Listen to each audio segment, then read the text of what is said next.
Today we're in Temecula, California. This is where Penske operates a Freightliner eCascadia, and they make freight runs down to San Diego along I-15. My name's Donald DeSessa. I drive for Penske Logistics, and I've been driving for 10 years. I feel honored to be able to drive the electric truck, one of the first guys to drive it on my team. The truck is so quiet. Everything is smooth. It gives you time to focus on what's going on around you.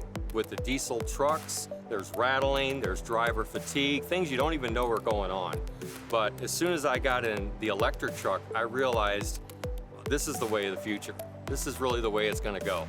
One of the early things we did with Penske was we brought them into the development process, showed them Innovation Fleet, showed them what we were designing for series production and said, what are your thoughts? And they gave us some really candid, good feedback that we have implemented into series production. We feel like when we come to market next year with our series production vehicle, it is going to be the easiest to maintain on the market. And most of that we can attribute to feedback from Penske. The amount of collaboration between component providers with the respective OEMs, I have not seen it any better than it is now. There's so much to learn, and that's what this project has been about. Any new technology, we have to have a good understanding of what it can do and what it can't do.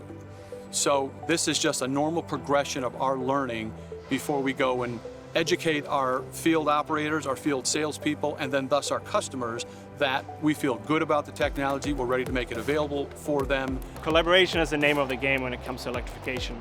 And it's really nice in Run on Less that we're able to tell the story to a broader audience, what it takes. It's not only the vehicle, it's the infrastructure, it's the utility companies, it's ensuring that you have somebody to talk to when something goes wrong, and it's also the incentive applications, how to fund these vehicles. In order to become familiar with the trucking industry, we've done a lot of outreach with the fleets that operate in our areas. We've developed a transportation electrification advisory group that can work with fleet customers that are making the transition to electrification. And with that group, we're able to engage with the fleets and understand their needs, understand how that translates to the service connections they need from Edison so that we can support their transformation. We have continuous conversations to review what we've learned from the various routes that the vehicles are running on. How is it performing in different ambient temperatures? How is it working with different loads? Routes that have hills and no hills. We're trying to understand all the different ways that the vehicles can be utilized. Our Freightliner eCascadia is going to go into production end of 2022, and it will come out of our established truck manufacturing plant in Portland, Oregon.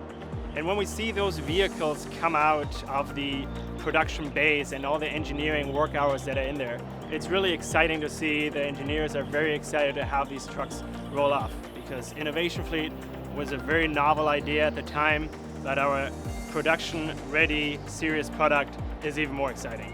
The drivers love it, and I think that's number one.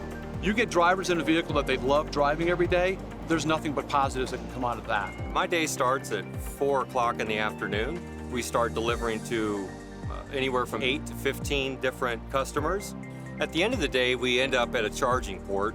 I pull in, plug it in, I see a green light, and I'm good to go. What I really enjoy and what I tell my family is, you know, there's no script for what we're doing today. This isn't just another powertrain that we're bringing to market where we can do all the same things we did before. We are really writing the rule book and writing the game plan as we go along. So every day, every week, it's exciting. It's helping our customers and fleets and communities in general transition to a new way of doing business.